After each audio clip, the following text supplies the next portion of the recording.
Karine Franck. Étienne Tshisekedi, bonjour. Bonjour. La CENI annonce la victoire de Joseph Kabila. Quelle est votre réaction? C'est une provocation que nous rejetons avec force. Il n'y a aucun doute que c'est moi qui suis élu. Nous avons des procès-verbaux que mon parti, qui est installé sur l'ensemble du pays, a compilé. C'est moi qui suis de loin d'ailleurs, vainqueur de ces élections. Pourquoi la CENI dit le contraire? Mais moi, je me pose aussi la question. Je crois que c'est simplement de la folie, tout simplement. À quelle phase du processus y a-t-il eu des fraudes massives, selon vous? À toutes les étapes. Vers la fin, il y a eu donc des policiers qui sont venus, ou des militaires qui ont envahi beaucoup de bureaux de vote, qui ont chassé les gens et ils ont brûlé les bulletins. Mais vous dénoncez des fraudes massives et dans le même temps vous affirmez que les procès-verbaux vous donnent vainqueur. N'est-ce pas contradictoire? On n'a pas tout détruit. L'essentiel, nous l'avons. Et je vous dis que demandez aux observateurs, parce que ce n'est pas que nous seuls. Allez-vous déposer des recours devant la Cour suprême? Mais il n'y a pas de Cour suprême chez nous, madame. Il y a une institution privée de Kabila. Ça n'a rien à faire avec la justice congolaise. Ça veut dire que non? Il est clair que non, je ne peux pas recourir à une telle institution parce que c'est une institution privée de Kabila. S'achemine-t-on dans ces conditions vers un deuxième tour dans la rue? Nous demandons à notre peuple de rester calme et serein jusqu'au moment où je lui donnerai un mot d'ordre pour gérer les événements à venir.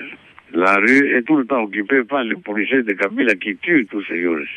Ce sont eux qui occupent la rue en tuant les compatriotes. Le pouvoir affirme que vous êtes mauvais perdant. Ce sont simplement des plaisantins. Qu'est-ce que vous demandez à la communauté internationale, très concrètement, aujourd'hui? Nous demandons à la communauté internationale, qui est garante de la paix dans les pays du monde, de tout faire pour éviter que le sang des Congolais puisse couler et de trouver une solution rapide à ces problèmes. Pas pour rien que la communauté internationale a envoyé énormément d'observateurs. C'est pour quand même tirer des conclusions des rapports de ces observateurs-là. Vous lui demandez de reconnaître votre victoire? Mais c'est évident, c'est ça la solution, il n'y en a pas deux. Étienne Tshisekedi, merci. C'est moi qui vous remercie, madame. Voilà, Étienne Tshisekedi qui répondait donc aux questions de Karine Franck. La parole est à présent au camp du président sortant, Joseph Kabila, donc officiellement réélu d'après la CENI. Le président de l'Assemblée nationale et secrétaire général du PPRD, Évariste Boshab, est l'invité de Boniface Vignon. Évariste Boshab, bonjour. Bonjour. La CENI a du mal à donner le détail de ses résultats bureau par bureau et centre de compilation par centre de compilation. Cela n'entache-t-il pas la crédibilité de votre victoire? Il me semble que la CENI a mis à la disposition un DVD reprenant bureau par bureau le résultat pour permettre une grande transparence, ce qu'ils ont appelé une traçabilité parfaite. Quiconque aurait de PV qui serait différent des résultats communiqués n'aurait qu'à consulter les documents fournis par la CENI et aurait des moyens pour pouvoir, si jamais il y avait une quelconque revendication, se prévoir devant la justice. Nous pensons que le travail fait par la CENI est un bon travail. 89,9% pour Kabila dans la province du Katanga. Est-ce crédible vu le nombre de candidats?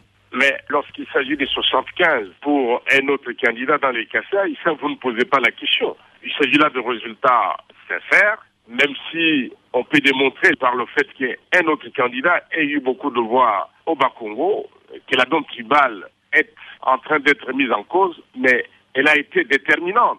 Un autre candidat qui n'a pas eu de voix partout ailleurs, si ce n'est que dans la province de l'Équateur, c'est aussi la donne tribale qui a joué. Et pourquoi? Lorsque cette donne joue en faveur de Joseph Kabila, ça serait problème. Et lorsque c'est ailleurs, le problème ne se poserait pas. Deux poids, deux mesures. Étienne Tshisekedi estime que ces résultats sont une provocation et se considère comme le président élu de la RDC. Que lui répondez-vous? C'est la énième fois qu'il se proclame président. C'était prévisible. C'est dans son plan. Aujourd'hui, de quel peuple peut-il se prévaloir? Parce qu'il n'a aucun respect vis-à-vis de ce peuple lorsqu'il s'est autoproclamé à partir de l'Afrique du Sud. Y avait-il eu élection? Pourquoi ça nous étonnerait aujourd'hui? Ça relève bien de l'homme. On les connaît. Ce n'est pas la première fois qu'il s'est autoproclamé et ça ne sera pas la dernière. Il fait tout de même appel à la communauté internationale pour éviter un bain de sang. Seriez-vous d'accord pour une médiation? Je ne comprends pas quel sens voudra-t-on donner aux élections en Afrique. Partout ailleurs, lorsqu'il y a une compétition électorale, il y a un vainqueur et un vaincu. Le vainqueur, il met en place du gouvernement pour mettre en œuvre son projet de société. Pourquoi, s'agissant de l'Afrique, ceux qui perdent n'acceptent pas de faire l'opposition, ceux qui perdent prétendent qu'ils doivent quand même participer à l'exercice du pouvoir?